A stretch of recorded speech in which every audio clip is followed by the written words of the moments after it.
Welcome to this week's edition of the Football Fan Show podcast. I'm Danny Harrington, joined by Callum Brown this week. Today we're talking further on to Derby County's administration. They've been docked points. We'll be telling you about that. We'll be having a conversation about whether the EFL picked money over what was justified. Hindsight is 2020, with Derby County staying in the Championship at the expense of Wycombe last season. There was a whole legal issue about it, and Wycombe may sue the EFL, Derby and Mel Morris, they're considering.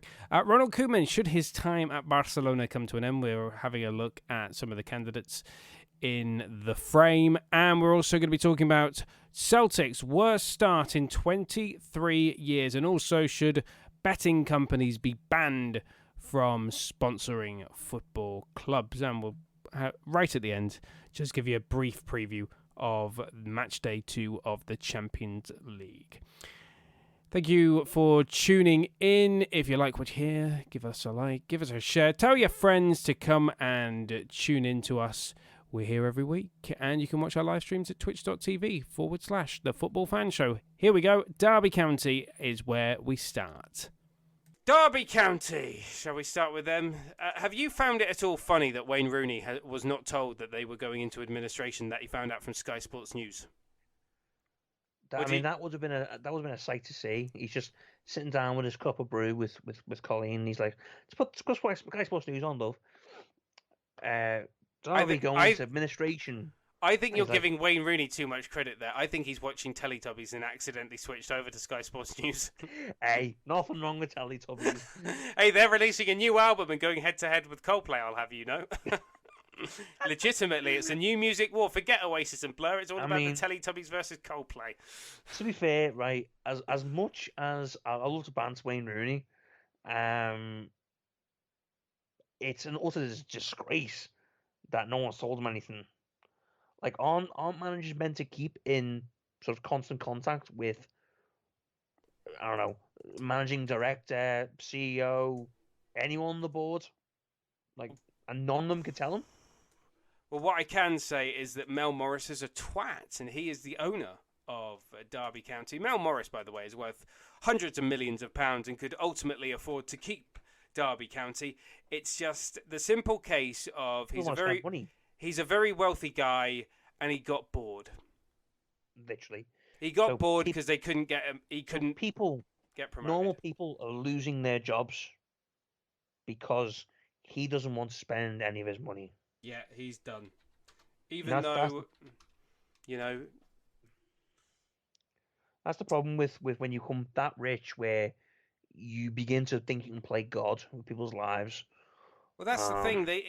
These people buy these clubs in the Championship thinking, oh, we'll spend all this money and we'll head into the Premier League. A lot of Championship clubs do it. Reading are another example, and we'll get onto them in a minute because this is why they're getting a points deduction. But a lot of Championship clubs, it's worse than it's gambling. It's gambling essentially. They're just going, well, I'm going to buy this club. I've got 100 million in the bank. I'll spend it all trying to get them into the Premier League, and then they'll once they get promoted, they'll be able to fund themselves because you know that Premier League money is like 70 to 80 million a year. So something ridiculous like that, and then they spend all this money, and then they realise you can't buy your way into the Premier League, and then suddenly they just go, got to be half decent. Oh, they just go, well, I'm a bit bored. Shall we just sell it? Or they panic and they go, well, shit. You know, and they have to throw it away. Yeah. So, So what's happened is Derby County have gone into administration, which was weirdly teased on a fucking job website. I don't know if you've heard about this, but Derby County posted a position looking for an administrator, and then a journalist saw that and thought, "Holy shit! Derby County are about to go into administration. They're looking for an administrator." Even though they hadn't publicly released it.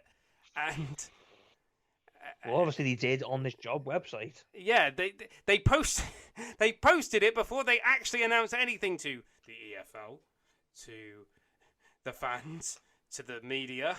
So the media picked it up before they even expected. They thought they were going to be...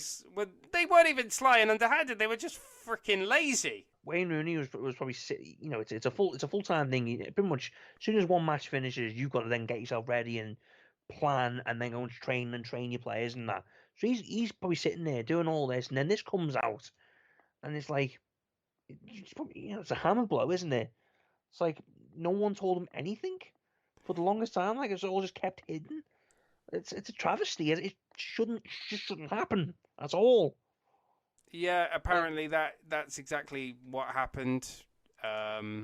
Nobody decided to tell Mr. Rooney, Mr. Wayne, what was going on with the club. what do you think's going to happen if they just hide it? I was just trying to say then when it froze, I was like, do you think if they hide it, like no one will find out, so it's not a problem? Yeah, Like something like that. I don't know. it's gonna come out eventually. It always does. What happens when the club officially runs out of money and you've not told anyone? It's like, oh well, sorry, we've known about it for a long time. We just didn't want to share it with anyone. Bye bye. As Yeah, they piss off. yeah, exactly. The thing. So Wayne Rooney has come out and said that he would not have taken the job if he'd known about the financial implosion of Derby County, and it's not a financial implosion. That's the incorrect terminology because once again, Mel Morris has the money to sustain the club. Thing is, right? Implosion implies that it's sudden. This is not sudden. A club does not suddenly go into administration at a click of a finger. It's months and years of piss poor handling of the finances. But this is just literally Barcelona. But obviously, Barcelona have got a lot more money, and they haven't been put into administration. Oh, if that happened though, I would laugh so much. To be honest, La Liga wouldn't let it. No. If it goes on that, La Liga would not let it happen. They're too much of an institution, and they bring too much money into the league. Wouldn't happen. But little old Derby,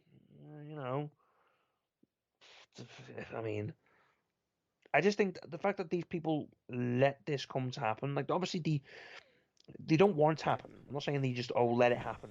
Like they'll try and do what they can to save it, but the fact that they get themselves in a situation and they let it get that far, that it gets to the point where it's like you can't save it. It's a sinking ship, and you can't drag it back up. According to reports, their debt, Derby County's debt, is estimated to be between 50 and 70 million pounds. It doesn't sound like a whole lot, but they're a championship club at the bottom of the championship. Yeah, it's a lot of money. That's a lot of money. That's an entire. Well, if you look at the top end of it, 70 million. That's pretty much an entire year's revenue in the Premier League, just from TV money alone. Yeah. So to put that into the Premier League, the thing is, when you put it like that, as I was saying, being in the Premier League doesn't sound like a whole lot of money. It's just a year, a season gone by. But as I said, for where Derby are, the minute bottom, yeah, it's a huge amount of money, and it's the fact that they've let it get to that point where it's obviously started out at some point small, and then it's just festered and festered, and it's gone bigger and bigger and bigger and bigger, and they've just done nothing about it until it's got to the point where it's recoverable, and they can't save it, and it's just then it's now exploded. But it's not a sudden thing; it's built up, and the bomb has gone off literally. They were doing they were doing okay. They were 12th before the points deduction. They were mid-table. They were looking okay. They were doing all right. How many points did you get taken off? 12. There was a rumor that they were going to have 21 points taken off them, which would have relegated them. But why did they have a points deduction? Because they went into administration. Was that because of administration? Yeah. But then it was weird because they negotiated with the EFL, and I've never heard of a negotiated administration or a negotiated points deduction. Why does a club have to agree to a points deduction? The EFL should just go to them and say, "Well, we're docking you 12 points." And by the way, that's not me agreeing with. Why is that? The thing is, why is the club being punished for? And the squad of players and the manager, and the club and the fans getting punished, being punished, because of the owners and the money people, financial handling of it. Yeah. Why is that? Why? Because literally, the club, the football side of the club The and the fans haven't owners, done anything here, the you know. fans and the players and the manager and all the backroom staff, all the football people, are literally been sucker punched because their club's not going to be around, and the EFL just stroll in, strut around and go, oh, you going into administration? Well, here's a bit of salt on those wounds. Here's a points deduction just to make yourself feel a bit better. Cheers. Uh, It's like screw you, EFL. Come I on now. um yeah, I think. Well, I don't know why they do it. I think well, we talked about it last season where we were like, it's just odd that you're just kicking them whilst they're down. I think the EFL are just a terrible governing body. Let's be That's what I honest. mean. Well, I mean, you have mentioned before that the EFL needs to be replaced by something else. You've already expressed to me a number of times that your opinion of the EFL. Um, It's just but a the thing is, shit governing body. what didn't I mean? Just I don't know if this obviously I might be wrong here because I don't know that much about the EFL and the Championship and all that. But when COVID came out around and the Premier League clubs and the government that put a package there to try and save lower league clubs, didn't they? Yeah, it doesn't affect championship clubs. They don't have access to it. Why? It's League One, League Two, and it's League One downwards. Because the government's view, I'm paraphrasing here because I can't remember the exact quotes, Yeah. but the government's view was, well, Premier League clubs don't need it, and they were putting pressure on the Premier League to kind of give some money to lower league football Yeah, because anyway. they could afford to do it. Yeah. Yeah. And they were like, well, Championship clubs don't need it because they're all mostly ex-Premier League clubs. And that was kind of their reasoning. Whether you agree And with that reasoning or not that's just is... completely wrong because most of those clubs, whether they're former Premier League or not, But they they are mostly owned by very wealthy people. And that was another argument made. You know, you look at... Well, Mel yeah, Morris is a wealthy guy at Derby County, yeah. but he just But can't be bothered to fund it but if there's anymore. clear evidence, if the EFL look at it and go, right, there's clear evidence that this guy, this owner, is not going to try and do anything, surely there's got to be something in place where they can.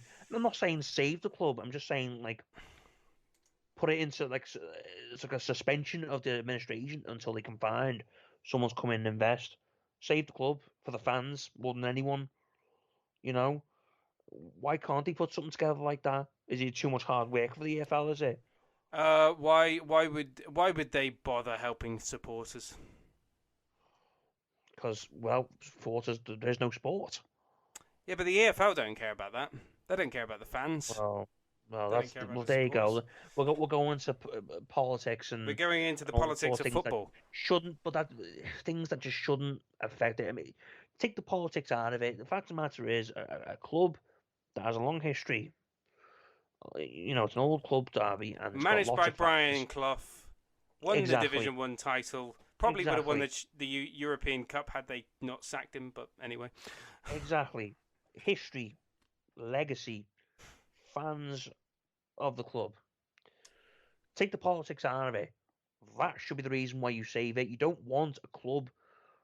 I'm not saying like it's the biggest club in the outside, but it's a moderately sized club. it's an institution. Yeah. It's these clubs, especially the former Premier League ones, like to put it, are institutions, so they should try and save it. But because they don't. I mean, go back to the Barcelona example. I bet La Liga wouldn't, if it got a situation where they had to save it, they wouldn't save it for the fans. They'd save it for the money that Yeah. Barcelona bring in, and that's it. So but sometimes humanity has to win. Maybe I'm just being naive. Sometimes humanity and people and reason has got to win, not just well, it doesn't affect them because the former Premier League clubs or politics or this they don't need it, or we're not saving them because they don't bring us money in, so we're just gonna let these historical institutions just rot away because it's not important to us. Like Well, you, you just ruining the legacy of the sport. well, there's a lot of weird stuff going on at Derby. Not only, well, here's the weird bit.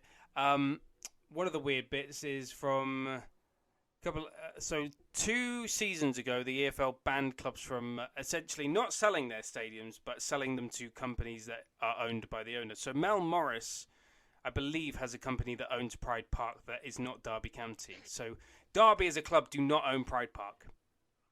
So any new owner of Derby County does not own their own fucking ground. Because it was sold to cope with financial fair play, which the EFL have now banned. Because they were like, loads of clubs were taking advantage of this, like Sheffield Wednesday were another one, where Hillsborough was sold to their owners from the club to raise additional capital. Shouldn't that then force the Derby owner Mel Morris to then give it back? Nope. Because if it's been banned, now, I mean, he hasn't been banned. He hasn't. I'm not saying him. I'm saying surely they could look at it and go, well, surely there shouldn't be a loophole where, if it happened before they banned it, then it doesn't affect them. They can still keep hold of it now, even though it's been banned. Surely they should go and say, no, we're doing a clean sweep. Why? Because he spent all that money and he wants to shove a roof on Pride Park so Taylor Swift can have a concert there. That, by the way, is a direct quote. Wow. Yeah, I can imagine that. I can imagine that happening. I mean, you already see it nowadays. I don't think there's anything wrong with having stadiums host other events. I mean, you already see it loads of times. American football and boxing and all stuff like that. Which is the Andy Joshua fight tonight. That's in the Tottenham Stadium. Just putting that in there. But I just think wouldn't Derby having ownership of their own stadium, like having that asset there, the value of that asset, wouldn't that save them from administration or help? Nope, because they don't own the stadium. That's a private company. That's a privately held company. But if they had it though, if they did own it, probably not. Probably wouldn't make a bloody bit of difference because Mel Morris has lost £200 million. Well, he's invested. And having lost, he claims, there's £200 million of his own money in the club. Well, what I would say to people and idiots like Mel Morris is if you buy a football club, and here's what really annoys me, and I recommend this podcast. Go listen to the Price of Football podcast. It's such a good podcast. And it talks about the business side of football. It talks about the finance. They've done a deep dive into Derby County. It's fantastic. But I hear these owners, they're like, they're champion. They're always championship owners. It's never like a National League owner going, we're going to spend £200 million to try and get into the Premier League. Because as soon as they say that, you just know, oh, shit, we're in trouble here, aren't we? yeah. But when it's in the Championship, it's like, okay, yeah, sure. Yeah, and I think as soon as fans hear that, they should go, no. The alarm bell should start ringing. And they should be like, okay, we got to get this guy out now. Because here's the thing. Football can be a profitable business at any level you operate in if you have a certain business model. Yeah. Brentford have been very profitable because they bought cheap and sold big. Sold high, yeah. Because they used a data and analytical approach. Because they have good people doing the data analysis. They have good people that do the analysis. They have good people that work for that club that want the best for Brentford, and they've been so successful doing it. Yeah, that's what I was going. That's what I was going to say then when you're saying about spending 200 million. Like thing is, if you're a Championship club, you know you need spend to get closer to promotion. You need to spend money, but the thing is, it's not where you're not going to do anything just spunking money at it without the right people there. Yeah, you've got to have football people, doing the process. You can't just throw money at it. So Brentford's a prime example of getting, finding good player after good player, nurturing talents, selling high, and then bringing in the next, batch of players. And they've got to the Premier League now. Having that Premier League money gives them a bit more flexibility with things. You look at. I mean, they sold Ollie Watkins and bought in Ivan Toney, so there you go. Exactly, and then in a couple of seasons they'll probably sell him for profit, a major amount of profit. Burnley are another club that are well run financially. Brighton as well. Brighton, Burnley, both well run financially. You can run football and make it a business, but these assholes, these people, they buy this club as a vanity project, and then they get bored. And I feel sorry that fans are beholden to one individual. And here's the club I worry about Prime most. example, The prime. Newcastle. Well, yes, that's a great example. Yeah. But the one club that and their fans, by the way, do not worry about this. But if their owner gets bored and sells that club, they're done. They are in so much debt that they are finished. It's Chelsea. If Roman Abramovich one day turns around and goes, "I'm bored," I thought you were going to say Man United there, but oh no, the Chelsea are in more debt than Manchester United, and Chelsea are more unlikely to pay it off. I thought Man United were in like the most debt in the Premier League, like because the way the Glazers bought them. Oh yeah, with siphoned debt to buy. Yeah, they bought it on debt, and they Yeah. just all they've done is they bought it on a loan on debt, and they siphoned money out the club rather than actually put their own money into it, because The thing they're putting is, all though, that into. Manchester United mostly recorded profit, so they're at about half a billion pounds of debt. Manchester United, Tottenham are next, and then Chelsea are 1.3 billion in debt. Jesus. So that's why I say that if Roman Abramovich gets bored, one day turns around and goes, "I don't want this club anymore," then Chelsea are fucked. Because Chelsea won't just go into administration, because no one will touch that club with the amount of debt associated. Unless Roman Abramovich, and to be honest, this is probably more than likely what he'll do. Roman Abramovich will just go, because he's wealthy enough, he'll probably just go, "I'll just scrape off all debt. Nobody owes me anything." Sorry, a Borat voice. But right, yeah. He'll just turn around and go, "I'll just the club doesn't owe me anything because it's all in debt. It's all money owed to him, so he could probably just write it off." Yeah. But if he didn't, not only would that club not be able to go into administration because no one would buy them, they'd be liquidated like that. Thing is, though, is that I don't think he'll ever get bored with it, because I think. Oh, he won't. He won't. Because he keeps. Thing is, he keeps putting money into it, and I don't think the club will ever get to a point where they're doing that badly, where he's going, "Nah, I can't bother anymore," because the thing is, if a manager does that badly, just get rid of him. As soon as Thomas Tuchel starts doing bad, just get rid of him, bring someone else in. Yeah. They don't do long-term projects with a manager. They bring one in, and because the money they spend, they have instant success. In bloody hell, Frank Lampard's probably. I mean, there's probably loads of other legends, but like the one I mean, think about Chelsea. Think Frank Lampard.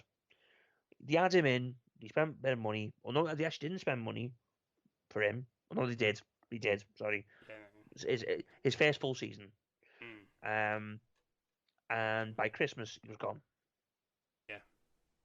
And that's what they do. So Frank Lampard. So I don't think they'll ever get to a point where he will just go, "I'm bored." So I think for now they're safe. The good news for Derby fans, going back to that, is that there are reportedly 6 interested parties in buying that club. So there you go. It doesn't look like it's going to go under. But the question being now is that I don't know if you remember this at the beginning of the season. There were 2 fixture lists, one for League One, one for the Championship. And the question was, which one is going to be Wycombe's fixture list and which one is going to be Derby County's fixture list? Now, we've already talked about how bad the EFL are. Well, the EFL just went, "Well, Derby are going to make us more money in the Championship than Wycombe are in the Championship, so we'll keep Derby in the Championship." Now, Wycombe are reportedly going to sue the EFL. As they should. And they better fucking win. Oh, they should as well. I mean, I hope they do. Yeah, it's a shambles. So Wycombe are looking at potentially either suing. Well, they've got a few things on their plate. They could launch legal action against the EFL, which has been reported. They could also sue Mel Morris, the owner of Derby, and they could sue Derby themselves. So they could have 3 potential lawsuits. 3 lawsuits, one against the EFL, one against Mel Morris, one against Derby County, if they choose to. And I think they should go for it. But it was the choice of the EFL though, so they just put all the efforts into the EFL, I think. But Derby decided to wait to put themselves into administration the following season. So I understand that was Mel Morris's decision. So I understand them wanting to sue Mel Morris. Mel Morris, yeah, but then suing Derby themselves. Suing Derby is just a middle finger to Derby County for their piss poor behaviour, and that's more the behaviour of their owner than the club Exactly. itself. That's why I think all the actions Derby can only explain by the owner. So sue the owner, not the club. I think.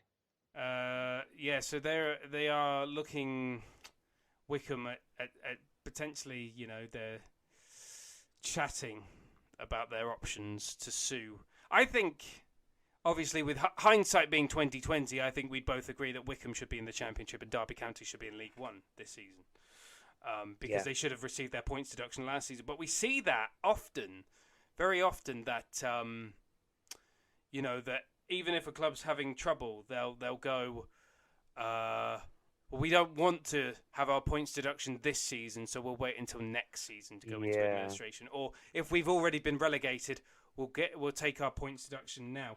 And actually, there is a rule in the EFL called, get this, the Ken Bates rule. I wonder who that's about.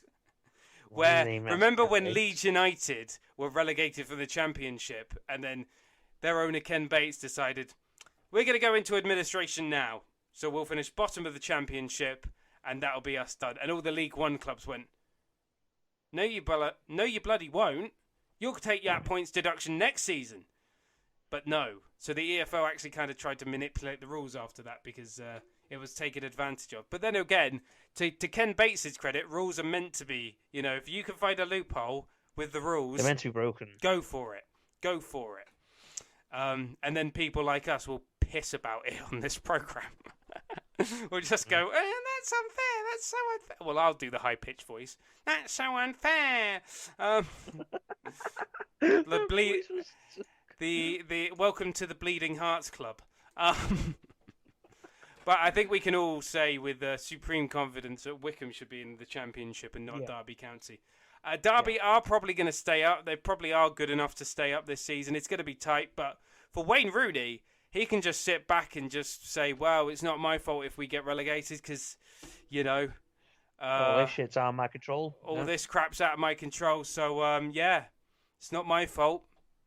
We were 12th before we took the points deduction. We were going to stay up. He could argue. So, and I won't mention Eric Alonso and Derby County either because I know Derby County fans fucking hate the guy.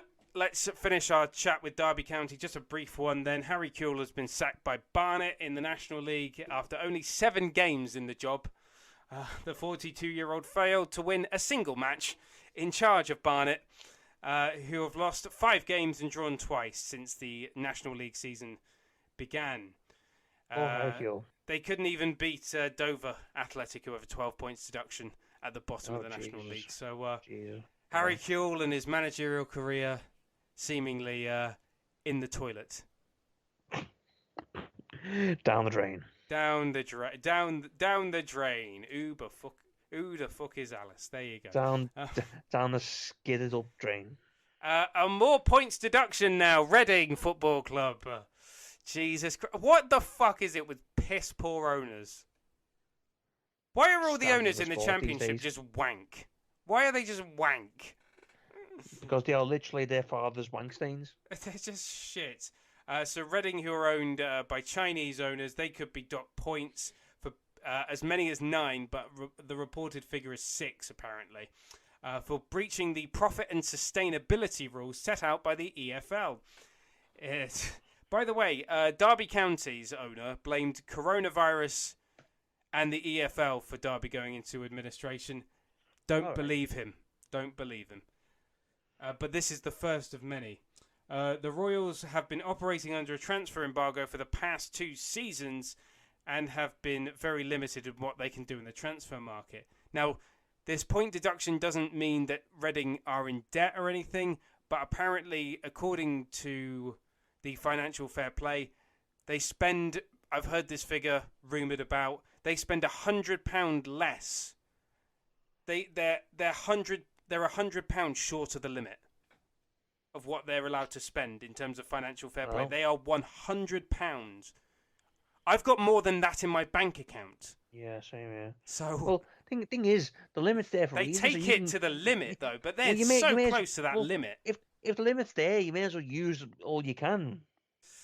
I suppose I can't tell Ken Bates to take advantage of loopholes and then say Reading can't because there are Exactly. M4 derby rivals, which is still a crap name for a derby. But anyway, M4 derby. it's terrible. But they look on course for a 6 or 9 point deduction. We will inevitably find out very soon. Before we get on to Celtic and Barcelona, just a quick. Just a 2-minute piece, which will not interest you in the slightest, Callum, but it interests me because it's business, and I don't know. It's not been. You can fall asleep for a couple of minutes. This has not been reported on the UK news, but the second largest property company in China is about to go bust. Their name is Evergrande. Why does this relate to the Football Fan Show? Well, they own Guangzhou Evergrande in the Chinese Super League. Yeah. So it's another Chinese Super League club potentially going bust after Suning shut down their football department, who were the fucking champions of China. They shut them down. They won the league and went, yeah, we haven't got enough money for this anymore, guys. So we're just going to release everybody and shut them down. And it's also why Inter Milan had to sell all their players as well because they're owned by Suning as well. Yeah. So Guangzhou Evergrande probably going to be the next Chinese Super League club to collapse with Evergrande. Probably going to get bailed out by Xi Jinping's Communist Party in all but name. Evergrande probably going to get put out, whether they get put out of business or bailed out. But the best way to think about the problems in China right now, if you think of the 2008 banking crisis, just swap that for property and you've got it. Celtic! Celtic! Worst start in 23 years, and we were just chatting before the show started that last season was awful. Yeah. But what's going on at Celtic? The worst start to a league season in 23 years. No domestic away win for 7 months. They haven't won away for 7 months. Jesus. See, the thing is, was it not last year, the year before was literally all you could go on about was how good Celtic were. They were dominant. They couldn't lose. They were just the best team. And then literally in the space of 2 years, they are less than 2 years. They're just they are dog laughing shit. stock. They're dog shit. Laughing stock. What in God's name is going on? Well, they made the wrong managerial choice, it seems. The statistics do not make good reading for... forgive me for my piss-poor enunciation. Angie Postecoglou. Something like that. He's Australian, but he's got a Greek name because he's also Greek. But they brought him in from Yokohama FC. Jesus. 20% is owned by Yokohama Mariners, I should say. 20% of it is owned by Manchester City. That's the only thing I know about them. The rest of it's owned by Nissan. There you go. Nissan own 80%, Man City or Citigroup own 20%. But they bought him in from there. They've had their worst start for 23 years. I'm just going to say the obvious thing. Should have bought in Eddie Howe. We were saying it all bloody summer. We were saying it. Like a broken fucking record. Literally. Like, we could not stop bloody saying it. And what did they do? Bring some fucking... They couldn't agree half terms. Australian, half Greek tool.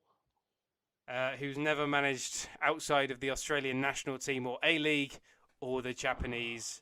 the J League, that's what they call it. The J League and the A League, literally. Like, this isn't the S League, the Scottish League, so it's a bit of a higher level than that, Oh, Celtic might be joining the S League soon, the shit league. I mean, they're probably already there, but along with Oxford United, along with Oxford United, yes. And Swindon. No.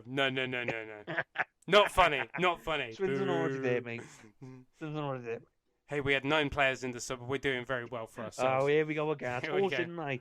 Using it as the excuse when you're doing shit, but then when you're doing well, it's the good reason. Yeah. All right, let's move on very quickly. Obviously, Celtic have done very poorly at the start of this season. So, I mean, They kind of reap what they sow with their managerial appointment, didn't they? Yeah, like there were people available, and they went, "Nah, we're just gonna get this." Like We're going to go for the they cheaper option. They thought they were being Arsenal with Arsene Wenger. That's what they thought they were being. literally, right? They're sitting there, they're bored sitting there at the end of the season. Go, well, lads, that was a shit show. We need to be smart about this and get the right person in. We can't afford to have another season like that. And then this random idiot in the corner goes, "Hey guys, what about this guy? He managed in the J League and the A League. Oh yeah. How much did it cost? I mean, that's like 50% less than what the other guys in the cost. Yeah, we'll go for him. Hey, and now they're sitting there going, we're a bit silly, aren't And we? it turns out we're Idiots. crap. Tools, not fit to bloody. Oh, these owners, man, these clubs are just. I want to say tits, idiots, just not. But tits are too good for them. Tits are good. They're bad. Not even tits in a bad way. I don't have a word to describe how net they are. Just like they like literally like I remember only a couple of years back. I don't know why this is relevant, but literally doing playing FIFA and going to Celtic and literally winning every match Yep. on simulation because he was just that much better than everyone else. That's what they did. Like under Brendan Rodgers, like every time I see Celtic, just winning, and they can't buy a win at the minute. No, and Like I think literally Steven Gerrard is falling asleep while Rangers aren't even playing as opposed to last season, and they're just still walking the league. yeah, I mean, they don't have to, do they? They don't have to play as. I mean, their closest competition is Hearts of Midlothian. Hearts of I mean, Midlothian are playing better than Celtic. I mean, what was Celtic and third, are they? No, they're sixth. It's Oh my! Rangers, Hearts, Motherwell, Hibernian, Dundee United. Like Then what? Celtic. I mean, surely. I mean, last season weren't Celtic fans like rioting Yes. and heavily protesting outside their grounds? Yes. I mean, I don't even want to see what it's like now. Surely there's got to be like death threats. There's got to be like fans ransacking the officers, like literally like blood on the on the walls. Literally, there has to be. I'm not saying that should happen, but surely, like, firstly, the manager's got to walk. Oh, yeah, Then absolutely. they've got to force the board out. How on earth can a group of supposedly smart people make so many bad decisions in such a small, comparatively small amount of time and get Yeah. away with it? It's it is utterly ridiculous. It's yeah, just ridiculously stupid. Once they make a sacking, we won't speculate. We don't think they are. I don't think Celtic will sack the manager. They'll give him more They chances. They're going to give him more chances, even though, despite how poorly they're doing, they're just going to give him more chances. like literally like last season they finished second and they were a lot behind Rangers, but they were a lot ahead of third. So they're sixth now. If Yep. they finish any less than Second. second, literally any less than second, and even if they get second, they're only just gonna get second. Like, how are they literally not heads rolling in that? In those owners, Um, it actually leave me speechless. yeah, well, uh, anyway, we'll move on. We'll Yeah. move on. Speaking of bad owners, or, well, not really bad owners, but bad management of a club, let's talk Okay. about Barcelona. Barcelona, the Freddie Mercury song. Yeah. It's The what I'd worst. rather Are talk these about. are these the worst team to wear red south of Swindon? Are they? Yeah, now, but no, just south of it, just south of Barnsley, Oh God, we go Barnsley now. We or south of um Aberdeen, or wherever.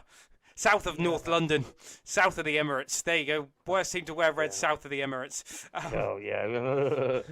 I wouldn't even know which way at the moment. Between Arsenal and Barcelona, they're both pretty awful. Let's have a look at the. So Ronald Koeman, by the way, there have been a bunch of the press have He written. should save himself. The press. Save himself. I was going to say the media have already written his obituary.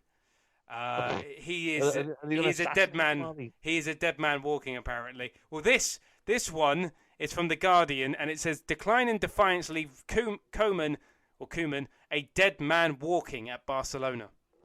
They have literally written his obituary. Just as he gets his head thrown out now, just as you get the coffin ready, and just put him in it, just literally starve him of oxygen just now. I think Koeman just needs to, like, obviously not literally going to kill him, but to save himself, he needs to get out, because it's just a lose-lose situation at the moment.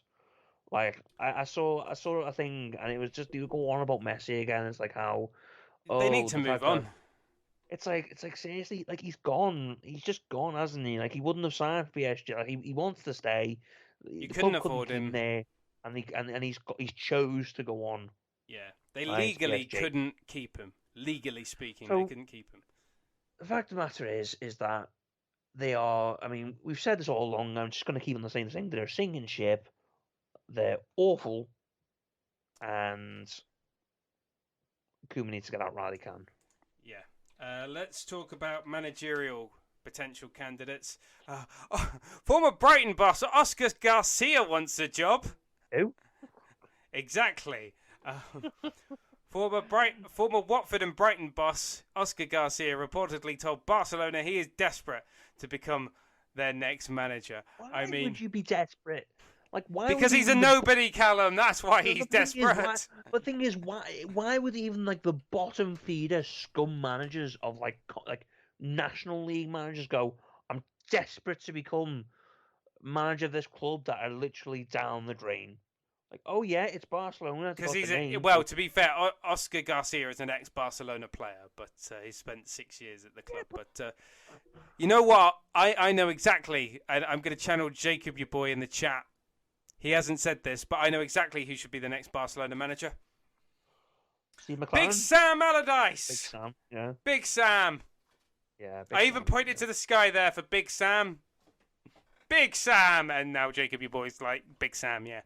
Big Sam Allardyce. Just imagine it. Like, Mick McCarthy. Was it Mick McCarthy, yeah? I mean, literally, Big Sam would walk into... There's no Greg's here. Press conference wearing like a sort of Hawaiian style shirt, shorts and sandals, with sunglasses on, with a glass of sangria in his hand, and a bowl of paella, and go, sorry, I'm late. Sorry, I've been at the beach, and if you want to find me, you can see me there. That's where I'll be. That's where I'll be. He would literally go, like, I can't even picture it. Big Sam. I would love it. I'd love it. Barcelona. If Barcelona wanted to become a bigger banter club than Arsenal, appoint Big Sam. Oh, Jesus Christ. That would make them the biggest banter club in the world. And I'm here for it. And then Real Madrid can hire Mick McCarthy, and then they can both just back each other. And then Neil Warnock can take the job at Atletico. There you go, the three greatest managers ever dominating Spanish football. No. See, they're banter managers. What about our favourite manager? Oh, come on. What, McCarthy? I don't know who you're talking about. Oh, former. Ian Ordaway.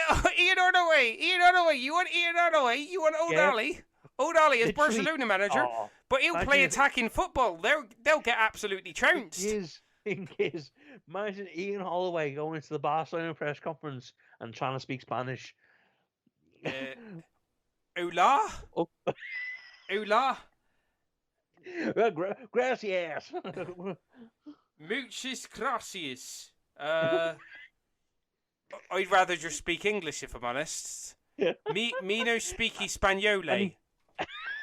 And even the Spanish interpreters don't understand them. Even they're like, I cannot translate this guy. What are you saying, sir? I cannot understand you. You're speaking You are speaking too funny. Too funny. And he's like, You're too funny. Sorry, mate. Sorry, mate. Sorry, mate. I thought I was speaking to a mate down the pub near the farm. Could you imagine his press conference? I was talking about. I was talking to I was talking to Stegen the other day, and I was talking to Stegen. I was talking to him the other day, and then Sergio Aguero came up, and I didn't know this, but Sergio Aguero's family have a farm in Argentina, so I was talking to him about that. Sergio Aguero. I was telling him which model of combine harvester is best for his wheat. We got a brand new pre-match anthem for Barcelona before we play. It's the Wurzels Combine Harvester. I get the lads to sing it before every game, don't they?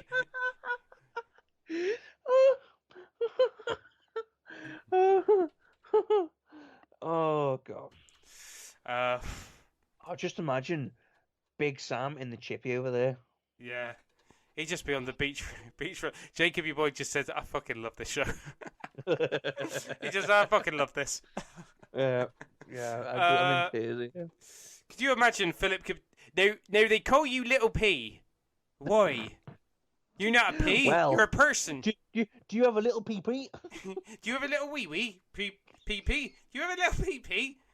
Is that why they call you Little P? That's unfortunate, isn't it? It'll be like David Brent. I've brought us all here to Swindon. Why? Because, you know, it's so much fun here.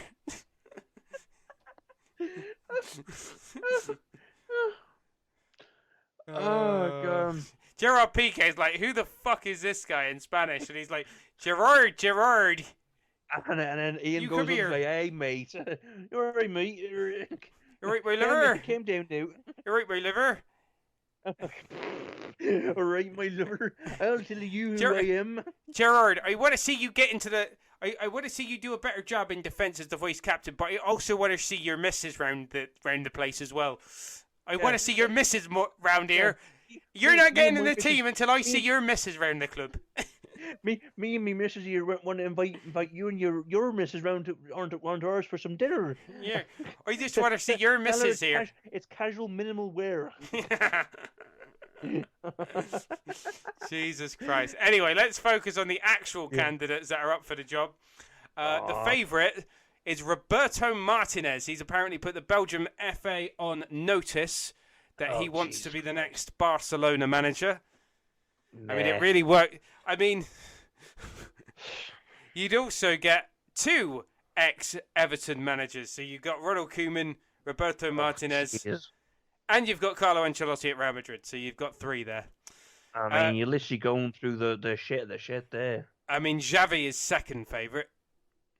Just give it to Xavi. He wants it. Just give it to him. He's a long-term choice, isn't he? But he's the obvious choice. Stop going through Roberto Martinez just out of nowhere. Yeah. Like, may as well give it to bloody who else available? Let's have a look. Antonio Conte's the third favourite. No. Eric Ten Hag is fourth favourite. No. They've got two variations on Ten Hag's name, so he's also the fifth favourite as well. Jeez. No, Joachim Low. Oh, goody.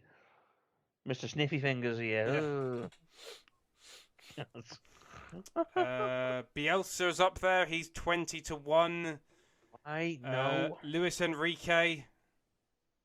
Nice. Mikel Arteta. Oh, please, no. Like, haven't we done this before where you read out managerial options and I just sit here and groan and facepalm how bad they are? Really? Well, like... I apparently, here's one article I saw this week. Apparently, Thierry Henry wants a job. Give it to him. They'll be even bloody worse. Like, he failed with Monaco. No, he didn't just fail with Monaco. He failed with Montreal. I was going to say, didn't he? He done terrible at Montreal as well, didn't he? I was going to say, I was thinking of the MLS. Here's the difference between Patrick Vieira and Thierry Henry as managers. Patrick Vieira went to America to build a club in New York City FC and did a reasonable job. Yeah. Thierry Henry went to fuck one over. Literally. Yeah. Backwards, sideways, all different ways you can think of. I think what we're seeing, and the jury's still out on Vieira at Palace, even though I think Palace were one of my favourites to be relegated. The problem I see with Henry is that he needs his players to play like him. He needs Thierry Henry's as his playings. He's like, well, so if I can do it, you can do it. Just clone him. You know what he should do? Clone himself. Whereas Patrick Vieira, I think, is a little more, having worked with less able players, is a bit more understandable. It's like, well, they're not going to play like me, so why should I try and get them to play like me? Thierry Henry hasn't worked with decent players. Like, he played with decent players, but since being a manager... But he's still under the illusion that all the players should be able to do what he does. And I think that's why he's a crap manager. So it's, I mean, and you know what? To be honest, I'm sitting here going, is he being arrogant or is he being humble? Because he's saying like, oh, you know, he wants other players to be like him, but then he's going, well, I'm really good then, so I want other players to be as good as I was. I mean, thing is that he's nowhere near a good enough manager to play with to have players that were anywhere near his level in his prime. So, yeah, Roberto Martinez is apparently the favourite. Xavi is second. Then it's Antonio Conte, Eric Ten Hag. I've never heard of this guy. Dominic Torrent, who was Flamengo boss. He's Brazilian. There you go. They're just going for... They're doing a Celtic. Anyone. Barcelona are doing a Celtic. They're getting a guy that no one's ever fucking heard of. Just get some random, like, Albanian league manager, mid-table. Just get them if you want, bloody someone random. Or better yet, don't even get a manager. Just get some, like, random, literally, like, homeless person from the streets of bloody North Korea or something. Speaking of, they apparently want one of the targets is 14-1. This is desperate. They want Johan Cruyff's son, Jordi Cruyff, 14-1. Does he even do anything with football? He was Shenzhen manager in the Chinese Super League. Oh, Jesus Christ.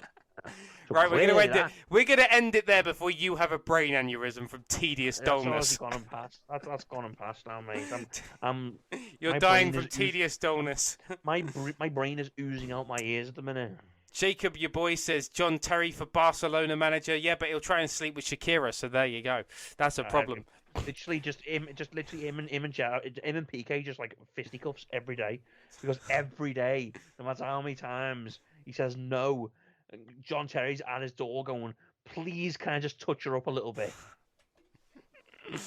John Terry being the absolute legend that he is, the full kit wanker himself. Yeah, full kit wanker, dickhead. Yes. Knobhead, not fucking legend. That's why I call him the legendary full kit wanker. No one likes John Terry. And not even John Terry's. Not even John Terry likes John Terry. Right. Let's move into our final talking point tonight then. And Bolton Wanderers Football Club have said it will no longer provide facilities for online betting at its stadium. This is a part of a government. The government are looking into banning foreign betting companies from sponsoring Premier League clubs. Now, I'm going to say that this is going to be a big problem, particularly not with the Premier League and the Championship, but Bolton are in League One. They can't really afford to turn around and have League One and League Two clubs and below cannot afford a moral high ground. They don't have the money to be able to afford a moral high ground, so they can't exactly turn around and say, "Well, you're a fraudulent business." They survive by sleeping with the devil. For God's sakes, if Enron still existed, they sponsor League One and League Two clubs, and that was an actual con. For God's sakes, if you don't know what Enron is, just Google it. But just ask why. So I'm just thinking, right? If betting is banned, if these gambling firms, particularly the foreign ones that are more prevalent at the top end of I think Burnley are sponsored by a foreign betting company at the moment. Yeah, there's a couple of Premier League clubs that have a couple of betting companies. I don't know which ones are foreign or not. Burnley does, I think. Who's Everton? Kachu, is it? Or, no, I thought that was a car company. Is it? I'm getting mixed up. Yeah, sorry. Burnley do it. You can get the kids up, can't you? You'll be able to see them. Yeah, I'm trying to find. Yeah, Kazoo is a car retail business. Kazoo, It's a that's it, secondary car retail business, so they're fine, and they're a British company because they advertise all the sodding time. Are we going the Brexit route here? Literally, is all these managers So and here that. we go. We've got. I thought Betway were British. They can't be banned. I thought Betway were a British gambling company. I thought they were British. They are. So I don't know why it's brought up West Ham. Wolves have ManBet X, which is a Chinese company. Newcastle have Fun88, which is also a Chinese company. Sportsbet.io sponsor Southampton.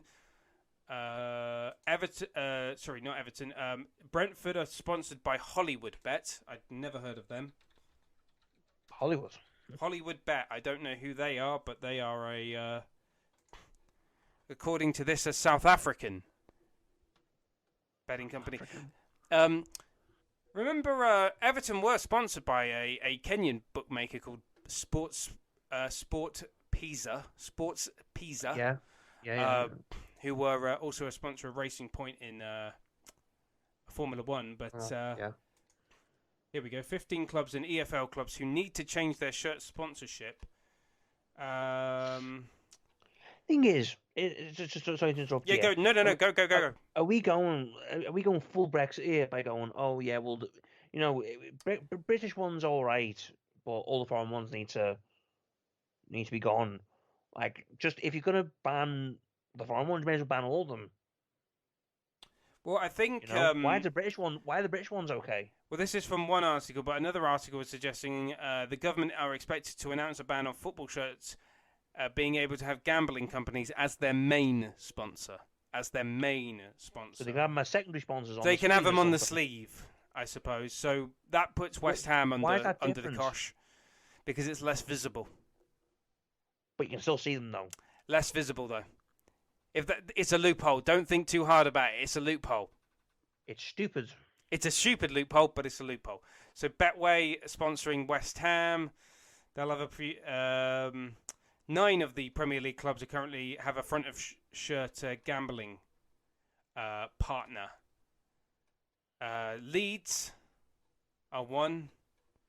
And the other clubs that we've mentioned, such as West Ham, Brentford, Southampton, Newcastle, Watford, and a lot of League One and League. Where does this put Stoke City though? Because they're owned by Bet365. The Coates family, who own Stoke City, own Bet365. Their stadium is called the Bet365 Stadium. Their shirt sponsors, Bet365. They're owned by Bet365. So that should be fine, shouldn't they? But no, because they're a front of shirt sponsor, and they're a stadium sponsor. Okay, so are the EFL going to force them to relegate to a sleeve sponsor? I genuinely, I have no idea. But my worry is... I mean, we're talking hypotheticals here. Yeah, total hypothetical. But my worry is, and it's not for Premier League, or Championship clubs, but for League One, League Two, and below, this could be akin to Formula One getting rid of tobacco sponsorship, because Formula One is the only thing to give up smoking and not be healthy afterwards. So I get the feeling that if football, particularly lower league football, gives up gambling sponsorship, and it will be front of shirt sponsorship, they could still sponsor, be a minor sponsor at the club. But it might just have a catastrophic effect on lower league football. Mm-hmm. And I'm just a bit concerned that lower league football may be unwilling to give up their addiction to gambling sponsorship. So obviously the government want to bring this in, and obviously the EFL are gonna. I've got to agree with it as well. Yeah. So they're choosing the so-called this is I should moral point high out grounds versus the sustainability and survival of lots of their lower league clubs. Pretty much, yes. And what I should point out is this is a government review. So as Callum, as you said, it's purely hypothetical. But even that would even affect Scottish football, because Celtic and Rangers are sponsored by bookmakers.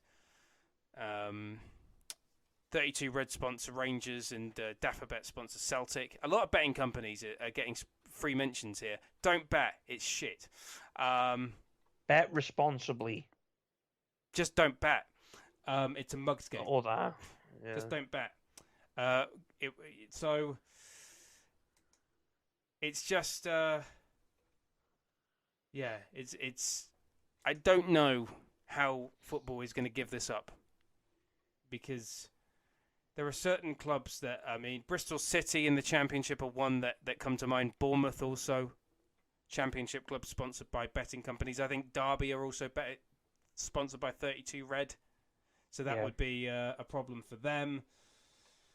I hate that advert. So do I, especially when it pops up on YouTube. It keeps literally every time I'm watching a YouTube video, not only have YouTube decided to go, here, instead of 2 unskippable ads every 5 seconds, we're going to put 3 on, but we're going to keep on putting the 32 Red advert with Keith Lemon on, and they're going to be 30 seconds long, and it's going to be annoying, and the voice is going to keep grating you, but we'll keep on doing it anyway. Yeah. Fuck off, 32 Red. That's like the old Football Index advert with John Motson. That always used to come up for me. Luckily, I did not put my money in Football Index, because that would have made me very foolish indeed. Sorry, people that lost money with Football Index. We already made a video about them. I know I'm already foolish. So,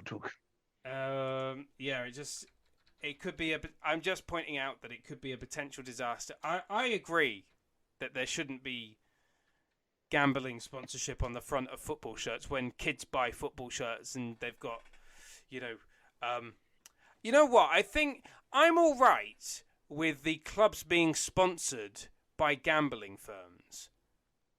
But if you're a club that's selling a junior shirt, you should replace the gambling sponsorship with Gamble Aware. Yeah, but also... you should replace replica shirt sponsorships with Gamble Aware. Yeah. But the thing is that I don't think gambling, depending on what age of kids, because like what kids are going to be gambling or have access to be able to gamble. But it's the mental thing, because when you can, you'll remember, Paddy Power sponsored this club, or Bet365 sponsored that club, or that betting agency sponsored this club. Yeah. I mean, I was saying to you before about this, I think instead of, they should do it for everyone, because it's not just kids, it's also people who have had gambling addictions in the past or currently are gambling addicts, or recovering addicts. And it should be a case where it should just be, if they're going to do it for sort of one, like, if they're going to get rid of the foreign ones, they should just do all the betting companies, and it should be Gamble Aware, and also they should also do a lot more in terms of what was I saying? Like teaching people, educating people about the dangers of gambling, and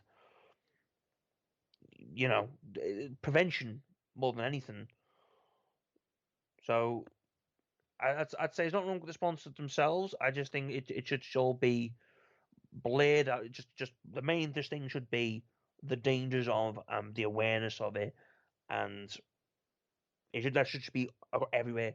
All these teams that I've got, say the gambling company sponsors should have just awareness and education. That's what I think it should be. Yeah, I concur, but we don't want to happen is a Ferrari Marlboro cigarette style sponsorship with a barcode on clubs' shirts, where the advertising should be, because if it's similar enough, they'll just go, I'll just go have a bet. Yeah, I understand. But the thing is that, to be honest, even without football shirts, you still see the adverts. This is what I was about to. I was about to bring that up, like before BT Sports. But when the players come out, they line up. You've got Ray Winstone coming on, going Bet365. Yeah, and that's everywhere. All the different adverts, all over your telly, all over the internet, all over billboards, and everywhere. It also, I will just point out, it also creates a problem for the EFL, because their sponsor is Sky Bet. There you go. Title sponsor of the entire league system. Well, the EFL's not going to be happy there, because they're losing money then. Yep. But then the government don't care. Yeah. Of the 20 Premier League clubs, Brentford, Burnley, Palace, Leeds, Newcastle, Southampton, Watford, West Ham, Wolves, all sponsored by betting companies. There you go. 9.